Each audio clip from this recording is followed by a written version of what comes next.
디모데전서 5장 1절서부터 16절까지 말씀입니다. 다 찾으셨으면 우리 한 목소리로 봉독하겠습니다.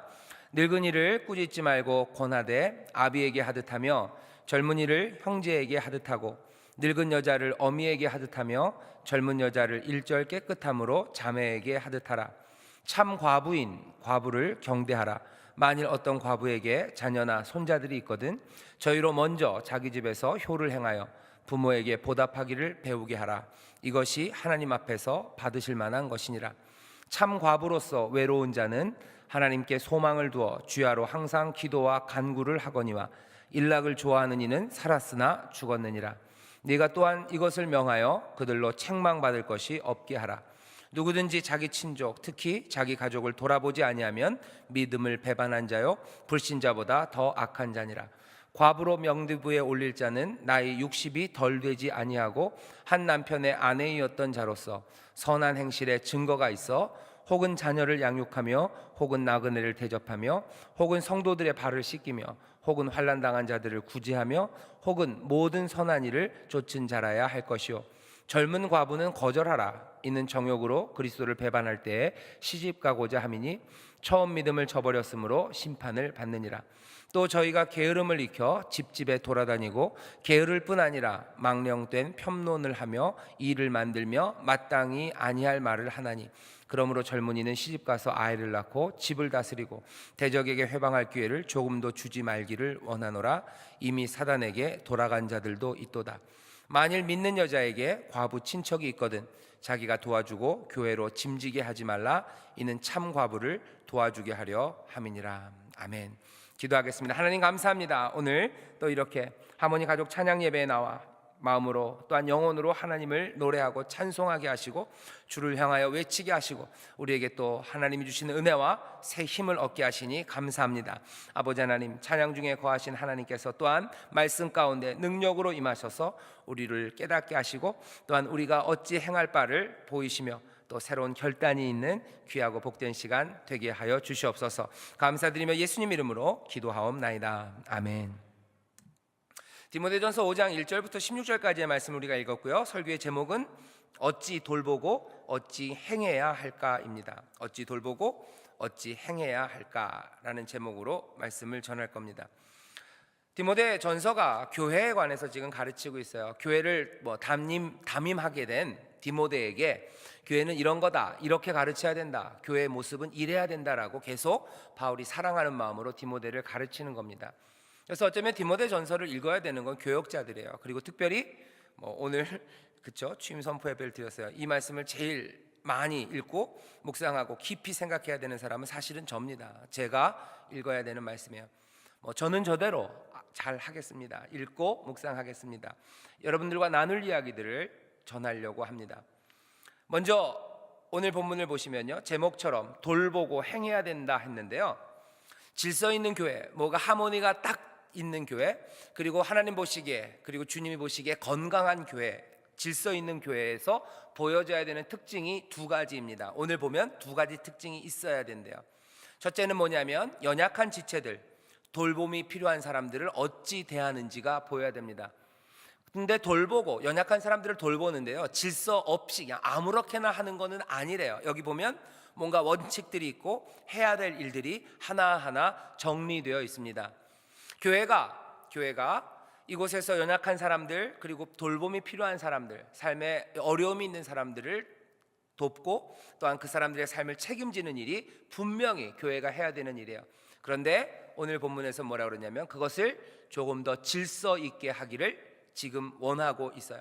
그래서 그 질서를 잡는 방법을 지금 담임 목사인 디모데에게 알려주고 있는 겁니다. 중요한 건 그래서 뭐예요? 연약한 지체를 어떻게 돌보는지 그것이 확인돼야 돼요. 두 번째, 질서 있는 교회에서 보여줘야 되는 것은 교회 안에서 징계하고 야단치는 일들이 어떻게 감당되는지입니다. 교회가 늘 좋은 이야기만 하는 곳은 아닙니다. 디모데 오늘 본문 그리고 그 이후에 17절서부터 그 뒤로 보시면 야단치는 이야기들이 나와요. 오늘 본문 가운데도 나옵니다. 특별히 젊은 과부들을 향하여 야단치고 있는 거죠. 그러면 안 된다고. 교회 안에서 징계와 야단치는 그 훈육을 어떻게 감당하는지, 그것이 질서 있게 제대로 이루어지는지가 어쩌면 건강한 교회, 그리고 주님이 바라시는 교회의 모습입니다. 그래서 교회는 뭐 축제의 자리인 게 사실이에요. 그리고 여기에는 하나님의 능력이 놀랍게 나타나는 막 활발한, 이리 튈지 저리 튈지 모르는 아주 폭발력 있는 곳이 교회인 것도 사실입니다. 하지만 이 교회라는 것은 공동체로서 질서가 필요해요. 여러 가지 비유가 있습니다. 먼저 여기 디모데전서에 나오는 비유는 계속해서 교회를 가족에 비유하고 있어요. 교회는 하나님의 가족이에요. 하나님의 집입니다. 그러면 그 가족, 그 집은 늘 질서가 있는 거죠. 하모니가 있어야 돼요. 그리고 그 안에서 서로 돕는 일과 그 안에서 야단치는 훈육이 분명히 가족 안에는 있어야만 합니다. 그냥 마냥 즐겁고 밥이 와서 밥을 먹고 그리고 그냥 나가고 그렇게 왔다리 갔다리 하는 곳이 가족은 아니에요. 가족은 힘이 있는 곳이고, 가족이 평안이 있고, 가족에서 우리가 얻을 수 있는 에너지가 풍부합니다. 하지만 그런 일을 감당하려면 가족 안에 질서가 있어야 되죠. 교회도 마찬가지입니다. 여기는 성령님의 바람같이 부는 역사가 있어요. 사람이 감당할 수 없는 은혜가 넘치는 곳입니다. 그리고 어떤 일이 벌어질지 모르는 기대와 소망이 넘치는 곳이 교회예요. 하지만 그럼에도 교회 안에는 질서가 필요해요. 사람을 돕는 일, 열정으로, 막 뜨거운 열정으로 사람을 도울 수 있어요. 하지만 여전히 교회 안에는 그 돕는 일에도 질서가 필요해요. 하나님의 말씀이 우리 가운데 임하셔서 회개하고 자복하고 죄를 뒤집어 씻고 옷을 찢는 회개가 교회 안에 있어야 돼요. 하지만 여전히 교회 안에서는 잘못된 일을 지적하고 그것들을 하나하나 고쳐나가는 질서도 필요하다고 지금 말씀하고 있습니다. 그래서 교회에 대해서 가지고 있는 생각 그 두 가지를 둘 다 놓치면 안 됩니다. 어떻게 보면 아주 질서가 많이 잡힌 교단들이 있어요. 뭔가 차근차근 오래된 전통하에서 아주 치밀하게 계획 있게 일을 진행하는 곳이 있어요. 그런 교회들이라면 뭐가 잊으면 안 돼요. 성령의 폭발적인 역사들과 그리고 부는 바람이 우리에게 있음을 잊으면 안 돼요. 그 정해놓은 규칙과 그리고 그 질서 넘어서 역사할 수 있는 하나님의 가능성에 대해서 열려 있어야 합니다. 하지만 또 반대로 그 폭발적인 능력과 그 열린 가능성과 변화의 그 장들을 기대하는 교회는 동시에 그 안에 질서를 세우려는 노력이 필요합니다. 왜냐하면 교회는 가족이기 때문에 그래요. 가족 안에 넘치는 즐거움이 있어요. 가족이 꼭 무슨 정한 대로 해야 되는 건 아닙니다. 그렇죠? 꼭 1월 달에 놀러 가야 되고 2월 달에 해야 되고 그런 건 없어요. 계획이 있어야 되지만 중요하진 않아요. 하지만 그럼에도 계획이 있어야 되죠. 늘 계획과 다른 것들을 할 수 있어요. 왜냐하면 가족이기 때문에 그렇습니다. 그렇다고 아무 계획 없이 질서 없이 가족이 살 수 없는 것처럼 어느 정도의 질서, 어느 정도의 자유, 그것이 교회 안에 공존합니다. 사랑을 나누는 것도 돕는 것도 마찬가지예요. 그리고 야단치고 훈육하고 바른 길을 잡는 것과 회개하는 것도 마찬가지입니다. 가족의 비유가 그래요. 다른 곳에서 바울이 교회를 얘기할 때는 또 어떻게 얘기하죠? 그리스도의 몸이라고 얘기합니다. 그리스도의 몸은 질서가 필요합니다. 몸에 질서가 없다면 그것은 제대로 살아갈 수가 없어요. 눈이 해야 되는 역할이 있고요, 또 손이 해야 되는 역할이 있고요, 각각이 맡은 일들이 조화롭게 하모니를 이루면서 하나하나 견고하게 성장하고 발전해가는 것이 교회의 모습입니다. 그래서 오늘 이 본문이 두 가지를 알려줘요. 연약한 사람들을 어떻게 도울까? 질서 있게. 그리고 훈육을, 야단치는 것을 어떻게 질서 있게 할까? 그 두 가지를 지금 알려주고 있습니다. 자, 첫 번째 시작 1절 2절은 사실 이거 담임 목사인 디모데에게 주는 말씀인데요, 이렇게 시작하죠.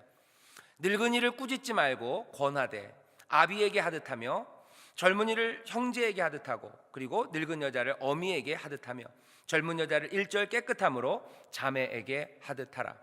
어떻게 대하는지예요. 그리고 그 대하는데 그냥 즐겁게 대하는 것뿐만 아니라 그 밑바탕에 깔려 있는 것은 뭐냐면 꾸짖는 일입니다.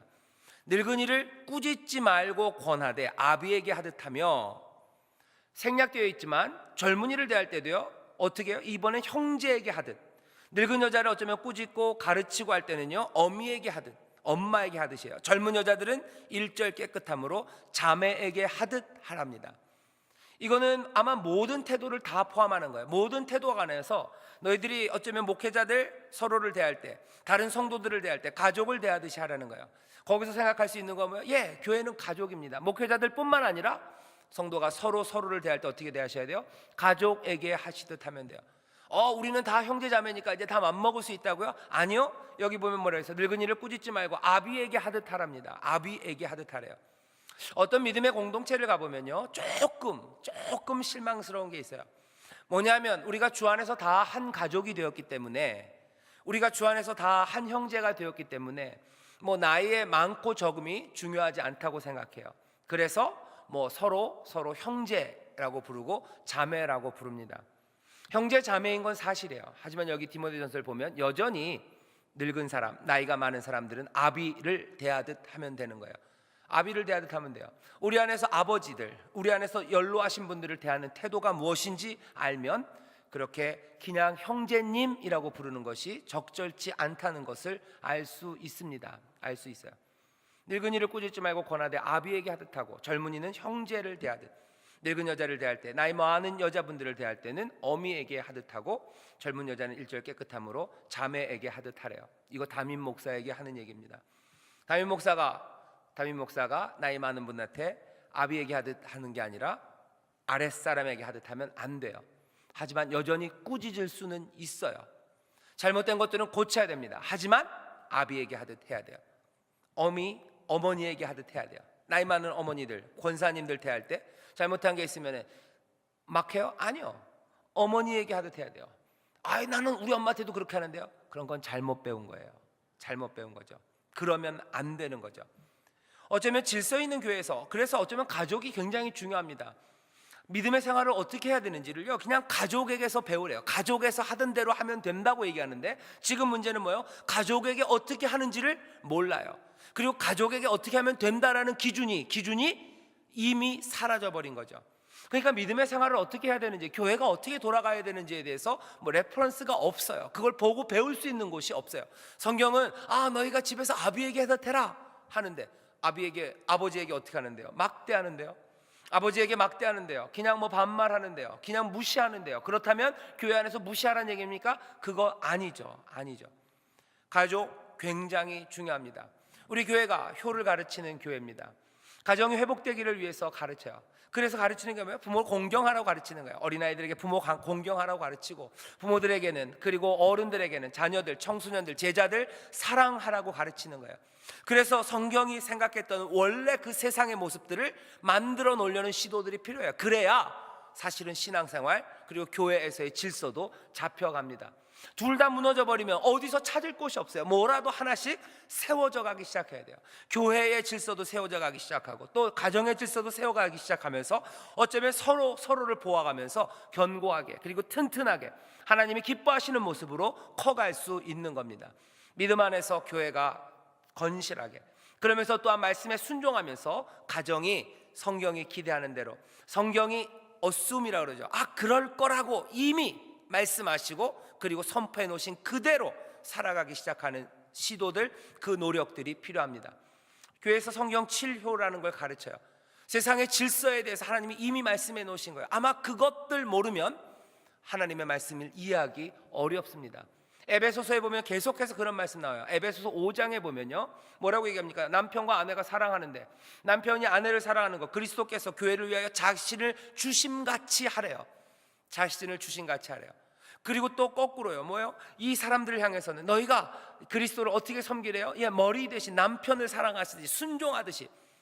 좋은 부부의 관계가 없으면 교회와 그리고 그리스도의 관계를 이해할 수 없습니다. 이해할 수 없어요.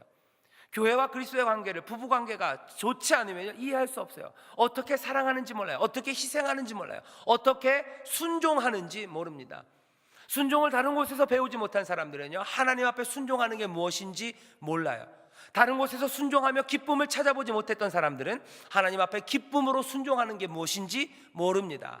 또 반대로 하나님 앞에 기쁨으로 순종하지 못한 사람들은요, 사람에게 기쁨으로 순종하는 게 무엇인지 모릅니다. 이 둘은 얽혀 있어요. 내가 하나님 앞에 순종하기를, 정말 기쁨으로 순종하기를 바라고 그것이 복된 길임을 믿고 그 삶의 모습을 찾으려는 사람들은요, 동시에 우리가 순종해야 되는 사람들, 그들에게 기쁨으로 순종하는 것이 무엇인지를 순종을 통하여 배우기 시작해야 됩니다. 둘이 얽혀 있어요. 왜 우리 교회에서 성경적 치료, 무슨 효화라는 걸 왜 그렇게 가르칩니까? 이건 딴 얘기 아닙니까? 딴 얘기 아니에요. 둘은 아주 밀접하게 서로 얽혀져 있어요. 가정이 건강하면 건강할수록 하나님의 사랑이 무엇인지 알아갑니다. 아버지가 점점 아버지다울수록 자녀들은 아버지의 사랑만 깨닫는 게 아니에요. 자녀들은 하나님의 사랑을 깨닫기 시작하는 거예요. 자녀들이 사랑스러워질수록 뭐를 깨달아요? 하나님이 우리를 향한 놀라우신 은혜와 사랑과 그 능력이 무엇인지를 깨달아 아는 거예요. 하나님의 살아계심이 우리 가족 안에 생명이 풍성할 때 하나님의 살아계심이 분명하게 보이는 겁니다. 오늘 어쩌면 이게 여러분들에게 주어지는 가장 중요한 교훈일 거예요. 오늘 기도하실 때 여러분들 이 일을 위해서 기도하십시오. 하나님, 우리의 가족이 회복되고, 하나님, 우리의 가족이 정말로 하나님이 원하시고 뜻하시고 만들어 놓으신 그 아주 이상적인 그 모습이 되기를 원합니다. 기도하셔야 돼요. 그게 내 신앙을 지키는 일입니다. 그게 영생을 살아가는 길이라는 것을 여러분들 명심하셔야 돼요. 그래서 오늘 무엇을 위해서 기도하셔야 됩니까? 가족들 위해서 기도하세요. 가족이 깨어진 게 있으면, 부족한 게 있으면 이 시간 뭐라도 기도하십시오. 누가 하나 비었습니까? 남편이 집 나가서 비었습니까? 아버지 있어야 돼요. 그럼 기도하십시오. 아내가 집 나갔습니까? 위해서 기도하세요. 몸은 있는데 벌써 마음은 다 떠났습니까? 기도하세요. 내 자녀가 몸은 있는데 마음은 떠났습니까? 기도하세요. 우리 부모님이 그렇습니까? 우리 안에 끈끈하게 성령에 매는 줄, 평안에 매는 줄로 하나 되게 하심이 우리 가족 가운데 없습니까? 그러면 기도하셔야 되는 거예요. 하나됨이 뭔지, 그리고 주가 내 안에, 내가 주 안에 사는 게 뭔지 어떻게 합니까? 여기서 알아요. 여기서 가족들이, 이들이, 내 자녀들이 내 안에, 내가 그들 안에 살고 있다는 것이 보여지기 시작할 때 주가 내 안에, 내가 주 안에, 내가 하나님 안에, 하나님이 내 안에 사는 것이 무엇인지 이해하기 시작하는 거예요. 똑같지는 않습니다. 하지만 보이기 시작해요. 그것들이 맛보기 시작해. 이런 건가 보다 하는 거죠. 이런 건가 보다. 하나님이 나로 인하여 기뻐하시는 게 이런 건가 보다. 내가 하나님 안에서 기뻐하는 건 이런 건가 보다. 하나하나 깨닫기 시작합니다. 오늘 가족을 위해서 기도하십시오. 그게 첫 번째요. 두 번째, 오늘 본문에서 알 수 있는 건 뭐냐면요, 노년에 대해서 다시 생각해 보셔야 됩니다. 늙은이를 꾸짖지 말래요. 그리고 나서 어렵고 힘든 사람 돌보는데 참 과부 이야기를 합니다. 그리고 이 과부는 나이가 많은 사람, 적어도 60이 넘어야 된대요. 그러면서 늙은이를 꾸짖지 말고 권하고 경대하고 존경해 주라고 가르치고 있어요. 우리 교회에서는 이거 뭐라 그러죠? 효입니다. 늙은이 앞에서, 머리 하얀 사람 앞에서 너희가 샛머리를 보거든 자리에서 일어서라고 얘기해요. 일어서래요. 나이 드신 분들 공경해야 됩니다. 그런데 여러분들이 아시는 것처럼 나이가 많은 분들, 나이 드신 분들, 과거에 가졌던 그 권위와 존중, 존경을 잊어버렸어요. 이제는 아무도 나이 든 사람들을 존중하지 않으려는 세대에 와 있습니다. 왜 그렇습니까? 잘 생각해 보셔야 돼요. 전에는 그럼 왜 존경했습니까? 전에는 존경하는 게 당연했어요. 왜 그렇죠? 전에는 노인들 존경해야 돼요. 왜냐하면 그 당시만 해도 나이 든 사람이 가장 지혜로운 사람이에요. 무슨 아프리카 영화 같은 데 보면, 무슨 인디안들 영화 같은 데 보면 뭐예요? 무슨 문제가 생기고 어려운 일이 생기면 누구에게 와요? 추장에게 와요. 추장이 무슨 도끼를 제일 잘 던지는 사람이에요? 아니요. 도끼를 제일 잘 던지는 애는 힘세고 이런 무슨 곰머리에 바닥 치고 일어서 이런 애들이에요. 걔네들이 도끼를 제일 잘 던져요.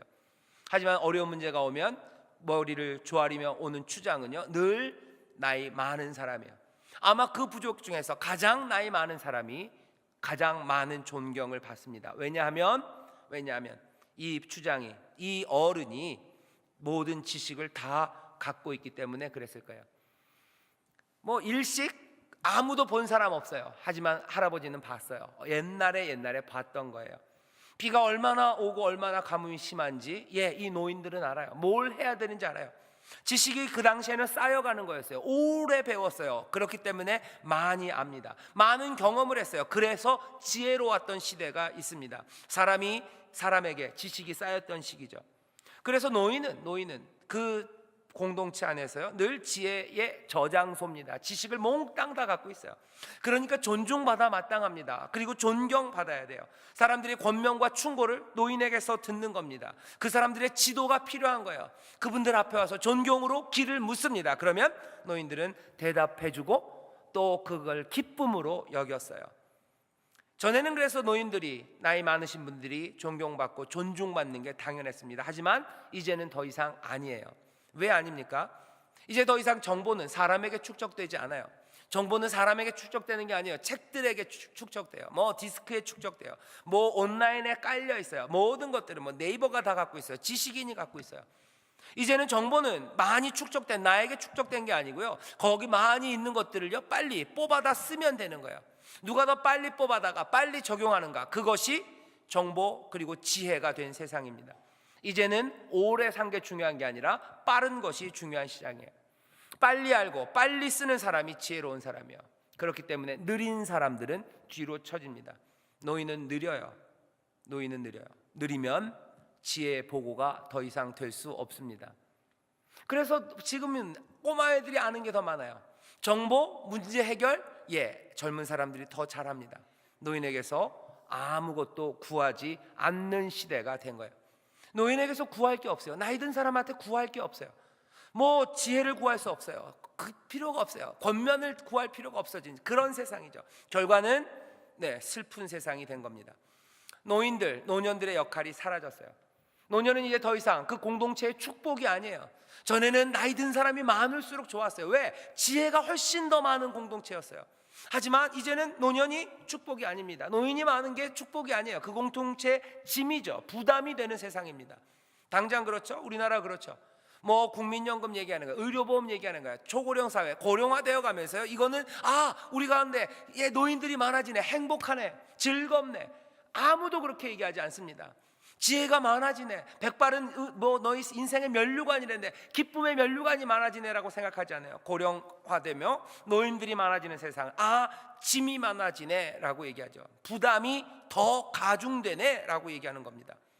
노년은 더 이상 지혜와 축복이 아니라 짐과 부담이 되어가요.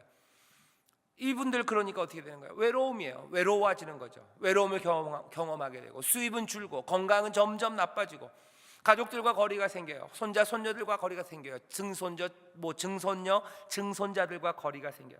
친구들 잃습니다. 그렇게 살아가는 슬픔이 우리 가운데 있어요. 지금 우리가 당하고 있는 슬픔입니다. 그 슬픔이 이 땅에 있어요. 어떻게 합니까? 이 일은 또 다른 슬픔을 우리에게 알려다 줘요. 뭐냐면 지혜의 성격에 대해서 혼란스럽게 만듭니다. 지혜가 지식이나 정보에 밀려버리죠. 사람들은 중요한 것과 중요하지 않은 것들을 구별하지 못합니다. 정보가 맨 깔려 있어요. 몽땅 많아요. 의미 있는 것, 의미 없는 것들을 분별하지 못해요. 정보의 바다, 거기서 헤어나올 수 없습니다. 수많은 이야기들이 터져 나와요. 근데 거기서 뭐가 중요한 건지 몰라요.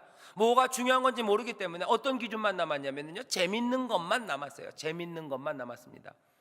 재밌는 거, 즐거운 거, 흥미로운 것만 남은 세상에서 살아가요. 그 재밌는 거, 흥미로운 것이 우리의 삶을 어떻게 더 윤택하게, 더 가치 있게, 의미 있게, 더 따뜻하게, 그리고 더 아름답게 만들지에 대해서 분별하고 판별하지 못합니다. 그냥 흥미거리들만 가득해요. 온 세상의 뉴스가 뭐 다 터져 나옵니다. 그 중에서 뉴스로 나오는 건 뭐예요? 흥미있는 것들이에요. 재미있는 것들입니다. 정치 뉴스도 마찬가지예요. 그것도 흥미있는 것들만 나와요. 국회에서 수많은 법안들이 다 통과되고 뭐 어쩌고 저쩌고 말들이 많지만 뭐만 들려요? 흥미있는 것들만 들리죠. 이런 상황에서 점점 더 노년들은 슬퍼져 가고, 그리고 우리는 지혜를 잃어갑니다. 지혜를 잃어가요. 쌓여져야지 되는 거고, 오랜 경험이 만들어내는 그 분별을 몰라요. 의미와 가치가 무엇인지에 대해서 무지하게 되는 세상입니다. 어떻게 해야 되죠? 안타까운 이 슬픔들이 회복되기 위해서는 어쩌면 시작은 지혜에 대한 바른 판단서부터 시작이 될 겁니다. 무엇이 중요하고 무엇이 가치 있는지를 우리가 같이 고민하기 시작하고, 그리고 그 판단, 그 분별들을 우리의 노년들이, 그 인생의 그 쓰라림들을 맛봤던 사람들에게서, 그분들에게서 지혜를 배우고 권면을 듣고 지도를 받기 시작할 때, 아마 그때 지혜가 무엇인지, 삶의 의미가 무엇인지, 그리고 참된 가치가 무엇인지를 다시 보게 될 겁니다. 그리고 그때 노년들은, 그리고 노인들은 우리 가운데 축복이라는 것을 알게 될 거예요.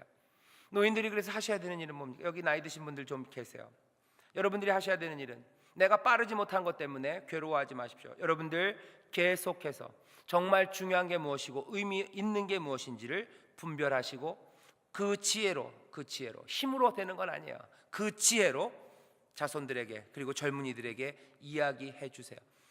노년들은 그렇게, 그리고 젊은이들은, 그리고 그 다음 세대들은 그 지혜를 존중하는 태도의 변화, 그때만이 어쩌면 이 슬픈 현실들을 바꿔나가는 시초, 시발점이 될 겁니다. 그러기 위해서는 또 뭐예요? 가족이 회복돼야 돼요. 그래서 우리 교회 아니면 형산 효대학원대학교에서 쓰는 말 중에 그런 거 있어요. 뭐 효하면 모두가 행복해진다고, 그죠? 나라가 행복해져요. 세상이 바뀌어요. 효를 하면 나라가 바뀌어요. 가정이 바뀌어지면 서로 존중하는 그 태도들이 얽히고 설켰습니다. 간단한 문제 아니에요. 하지만 어쩌면 풀어야 되는 곳이 여러 곳이 있다면, 한 번에 키 100개를 꽂을 수 없다면, 몇 개를 먼저 꽂아야 된다면 분명히 먼저 꽂아야 되는 것이 가족의 회복이에요. 노년에 대한 존중입니다. 그리고 노년은 지혜롭게 말할 준비들을 해가는 거죠. 아마 거기서부터 가족이 회복되기 시작할 거고요. 그 회복된 가족 안에서 우리의 신앙도, 하나님의 복도 새롭게 누릴 겁니다. 그림은 어떻게 되는 거예요? 이런 거예요. 한 가족 안에 할아버지가 계세요. 그리고 손자, 손녀, 아들, 며느리가 있어요. 여기 이 사람들은 서로 존중하며 삽니다. 노년이 되신 분들은 뭐 자기 힘으로 어떻게 하는 거 아니에요. 힘은 일단 아무것도 없어요. 하지만 내 지혜로 가치 있는 게 무엇인지, 의미 있는 게 무엇인지를 끊임없이 얘기해 주는 거예요. 세상에 힘이라는 게 뭔지, 세상에 가치 있는 삶이 뭔지, 하나님을 경외하는 게 왜 지혜의 근본인지, 말씀대로 살아가는 게 왜 우리에게 복이 되고 우리에게 기쁨이 되는지, 그것 얘기해 주는 거예요. 자녀들은 그거 존중하면서 듣는 겁니다. 아, 그렇습니까? 내 인생의 아픔에 대해서 왜 내가 이렇게 슬픕니까? 내가 왜 길을 잃습니까? 라고 노년에게 묻는 거예요. 할아버지, 왜 나는 내 인생은 슬픕니까? 왜 나는 수고해도 내 아무것도 얻지 못합니까? 할아버지는 대답을 해주죠. 얘야, 인생은 이런 거란다. 헛된 것을 위해 뛰어가는 삶이 있지만 하나님을 경외하는 삶에 채워지는 것들이 있단다. 정의가 이긴단다 라고 얘기해 주는 거예요. 하나님의 의가 이긴단다.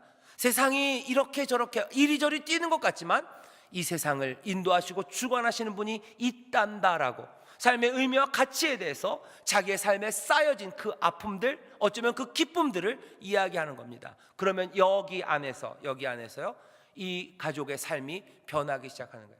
이 가족의 삶이요, 하나님이 바라보셨던 그 삶과 하나님이 옳다고 하셨던 것과 가치 있다고 하는 것과 맞물려 가기 시작하는 거예요.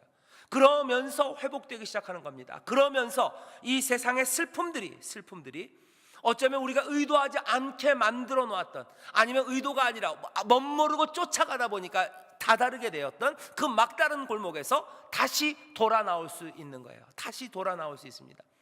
원해서 갔던 곳이 아닐 거예요. 하지만 그렇다면 거기서 멈춰 있어야 됩니까? 아니요, 돌아 나와야 돼요. 돌아 나오기 위해서 해야 되는 일, 가족이 회복돼야 돼요. 어떻게 해야 됩니까? 무엇으로 회복됩니까? 우리 교회에서 분명히 가르쳐요. 성경 치료 가르칩니다. 효해라고 가르쳐요. 효하라고 가르쳐요. 큰절하라고 가르쳐요. 좋은 말 해주라고 가르쳐요. 한마디 말이라도 하나님의 말씀, 진리를, 지혜를 말해주라고 가르쳐요. 자녀들 공경하는 마음으로, 순종하는 마음으로 들으라고 가르쳐요. 어디가 먼저 불꽃이 튈지 몰라요. 하지만 어디선가 불꽃이 튀기 시작하면 이 불은 붙을 겁니다. 공경하며 위가 변하든지, 아니면 사랑하며 아래가 변하든지, 어디가 될지 한 번에 두 개가 다 켜지면 좋겠어요. 하지만 그렇게 안 되더라도 누군가 먼저 시작하는 곳에서 이 불이 붙기 시작하면 가정이 회복되는 줄 믿습니다. 노년의 문제는 그렇게 해결될 겁니다. 이 땅의 어려움과 슬픔은 그렇게 해결될 겁니다. 하나님의 말씀 안에서 해결될 거예요. 하나님 우리에게 보이신 그 길 안에서 그 문제들이 해결될 겁니다. 멀리 있는 곳의 이야기가 아니에요. 다른 곳의 문제를 이야기하는 게 아니에요. 우리 가운데 있는 문제예요. 우리의 가정의 문제입니다. 내 가정이 아니면 바로 내 형제들의 가정의 문제예요. 내 구역 식구의 문제예요. 여기 있는 우리의 아픔이고 우리의 슬픔에 관한 일들입니다. 여러분들 다시 한번 가정이 회복되기를 말씀으로 실천하면서, 노인은 노인대로, 어른은 어른대로, 자녀는 자녀대로 자기의 일을 이 진리 가운데, 말씀 가운데 하나하나 실천하며 변화되는 귀한 역사 있기를 주의 이름으로 축원합니다. 하나만 더 하겠습니다. 과부에 대해서 얘기하고 있어요. 과부인데 어떤 과부예요? 참과부라고 얘기해요. 참과부. 도와줘야 되는데, 돌보아야 되는데 어떻게 돌봐요? 아무나 돌봐요? 아니요, 아무나 돌보지는 말라고 얘기합니다. 질서 있게 돌아보래요. 질서 있게 돌아보는데 원칙이 하나 있어요. 역시 가족입니다. 원칙 하나는 하나예요. 그냥 원칙은 책임이 가족에게 있다는 거예요. 1차적인 책임은 가족에게 있어요. 나머지 안 되는 것들은 교회가 책임지라는 거예요. 하지만 1차적인 책임, 가족이 있어요. 가족이 돌봐라입니다. 교회가 돌보는 질서의 첫 번째예요. 다시 말씀드리니까 교회가 어려운 사람 돌봐야 돼요. 원칙은 뭐예요? 가족이 먼저 돌봐요. 그리고 그 다음은 뭐예요? 주 안에서 한 가족된 교회가 돌볼 겁니다. 교회가 돌볼 거예요. 뭐 교회가 좀 더 돌보지. 그것만 해도 대단합니다. 그것만 해도 대단해요. 하지만 먼저는 가족이 돌보래요. 4절에 보면 뭐라고 되어 있습니까? 과부에게 4절에 만일 어떤 과부에게 자녀나 손자들이 있거든 저희로 먼저 자기 집에서 효를 행하여 부모에게 보답하기를 배우게 하라. 자녀나 손자들이 있으면 어려운 과부된 사람 도우라는 거예요. 도우라는 거예요. 니네가 도우라는 거예요. 8절에 보면 가장들에게 얘기합니다. 누구든지 자기 친족, 특히 자기 가족을 돌아보지 아니하면 믿음을 배반한 자요 불신자보다 더한 자니라. 친족들, 가족들 돌봐라 하는 거예요. 돌봐라. 16절에 보면 뭐라고 되어 있죠? 어떤 여자라도 뭔가 도와줄 힘이 있는 그런 사람이라면 만일 믿는 여자에게 과부 친척이 있거든 자기가 도와줘라. 여자라고 빠지지 말라는 거예요. 네가 도와줄 수 있는 여자라면, 남자가 아니고 가장이 아니어도 네가 도울 수 있는 여인이라면 너희 과부 친척 네가 도우라는 거죠. 왜? 교회로 짐지게 하지 말라. 왜 교회가 그 짐을 지면 안 됩니까? 왜냐하면 이는 참 과부를 도와주게 하려 합니다. 그 사람 말고 다른 과부들 도와줘야 된다는 거예요. 도와줄 친척이 있으면, 가족이 있으면 니네가 도와라. 왜? 여기 도울 사람 많다는 거예요. 교회가 이 사람들 도울 수 있게 자기의 가족은 먼저 도우래요. 이것은 이 가족의 책임은 믿음의 일부입니다. 믿음이에요. 이거 안 하는 사람들은 불신자보다 더 악한 자란 말씀 있어요. 8절이죠. 누구든지 자기 친족, 특히 자기 가족을 돌아보지 아니하면 믿음을 배반한 자요 불신자보다 더 악한 자니라. 더 악한 자니라. 자기 가족을 돌보래요. 가족의 기능 그리고 그 책임에 대해서 얘기하는 거예요. 가족의 기능과 책임을 사회나 교회가 떠맡아야 된다고 주장하는 사람들이 많습니다. 요즘 사회복지법이 그래요. 하지만 성경적이지는 않아요. 물론 가족들에게 어렵고 병든 그 가족을 책임지라고 하는 게 참 모진 일인 것은 사실입니다. 치매 걸린 노인을, 그 노인분을 니네 가족이니까 네가 알아서 해라 라는 게 어떻게 보면 굉장히 모질게 들려요.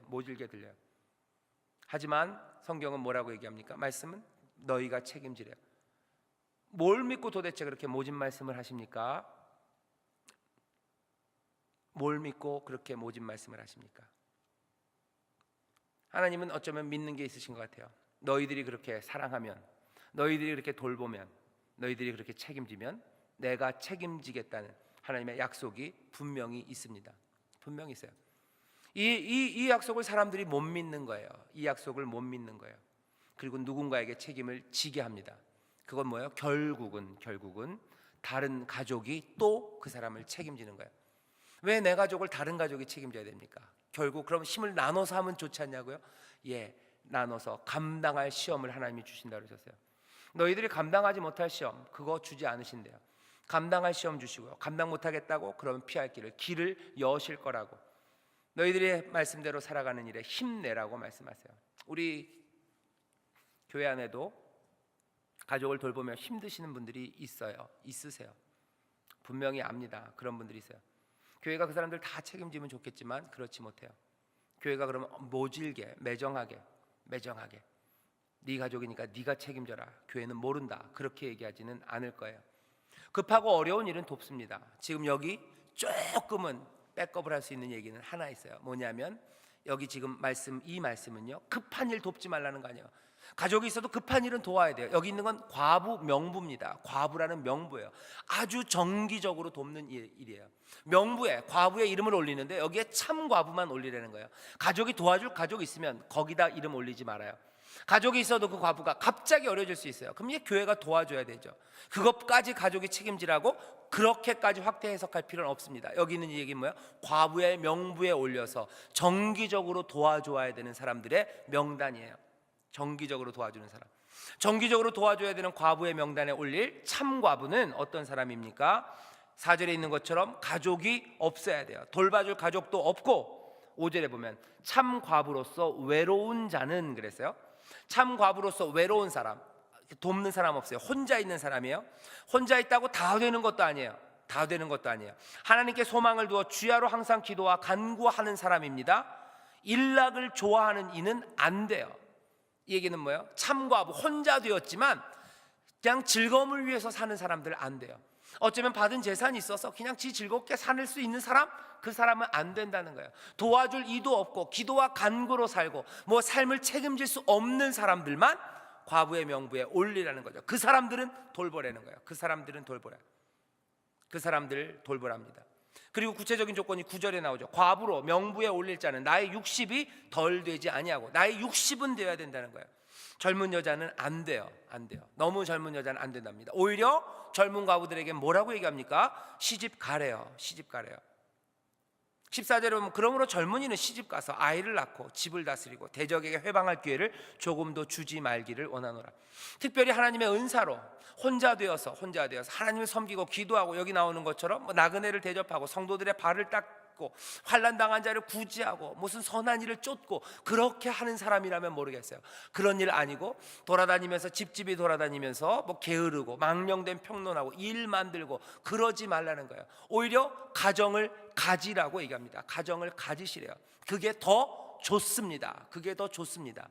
만약에 하나님을 섬기고 성도들 섬기고 험한 일, 굳은 일 그런 거 하면서 기도와 간구로 살아갈 그 삶이 아니라면 가정을 가지라고 얘기해요. 가정을 가지라고. 거기서 아이 낳고 거기서 네 삶을 살아가래요. 살아갑니다. 그게 디모데전서에서 주는 교훈이에요. 이게 얼마나 교리적이고 그리고 우리의 삶을 구원의 그 진리처럼 꽉 묶는지는 모르겠어요. 그만큼은 아닐 겁니다. 예수 안 믿으면 구원받지 못한다는 것만큼의 강도로 얘기하는 건 아니에요. 하지만 지금 권면하고 있는 거예요. 그렇게 젊은 과부들 막 살 바에는 뭐라는가요? 결혼해라 하는 거예요. 결혼해라. 남편 없다고 편하다고 그렇게 막 살고 아무 말이나 하고 돌아다니고 집집이 돌아다니면서 폄훼하는 말하고 그렇게 살 거면 결혼해라는 거죠. 좀 제가 말하고도 좀 심하죠. 근데 어쩔 수 없어요.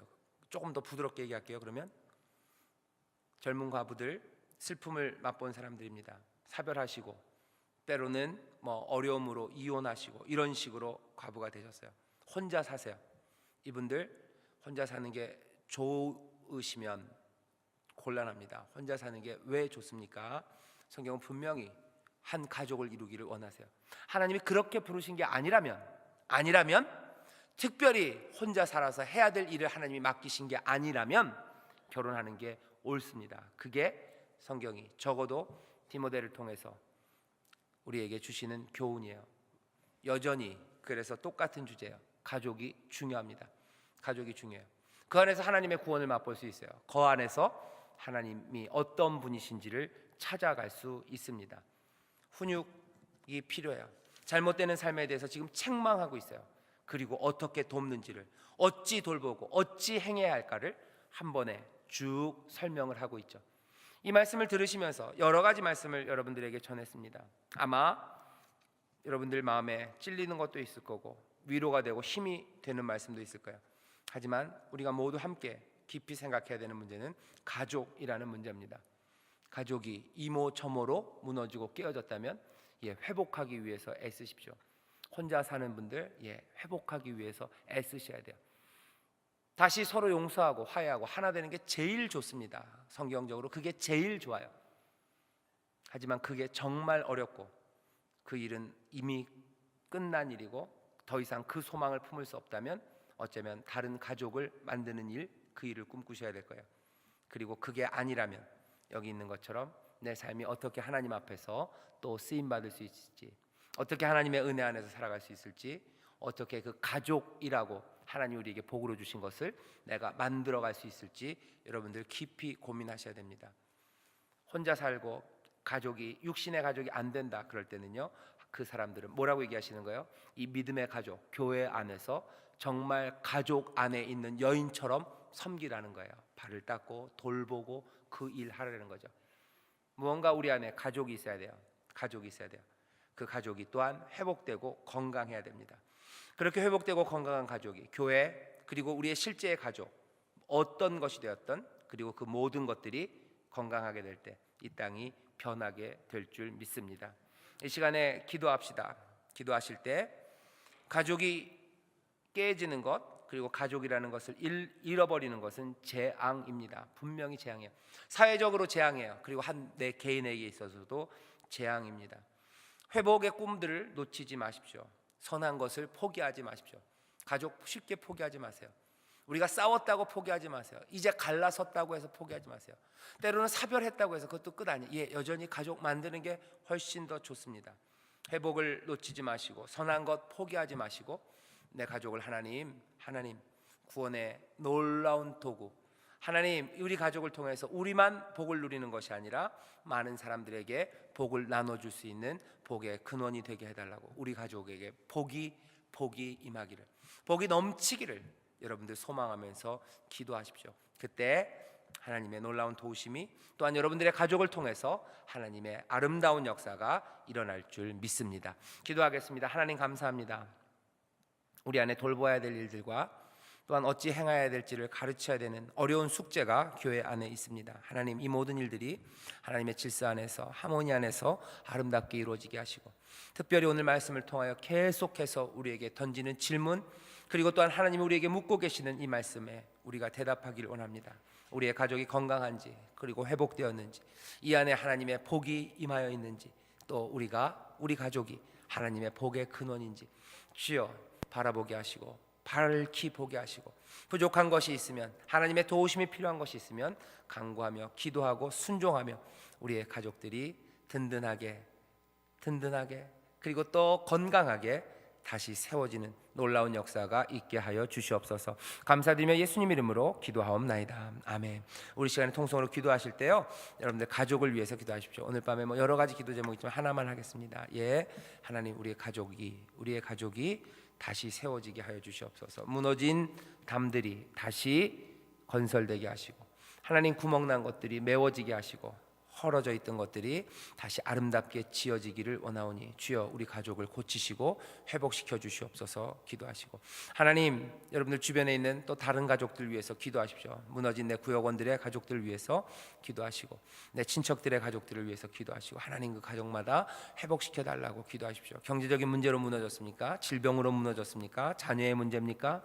아니면 어떤 문제든지 하나님께서 선한 것을 만들기로 작정하셨으니 하나님께서 이루실 것을 믿으며 간구하며 기도할 때 하나님이 응답하실 줄 믿습니다. 주여 세 번 크게 부르시고 다 함께 통성으로 기도하겠습니다. 주여 주여 주여.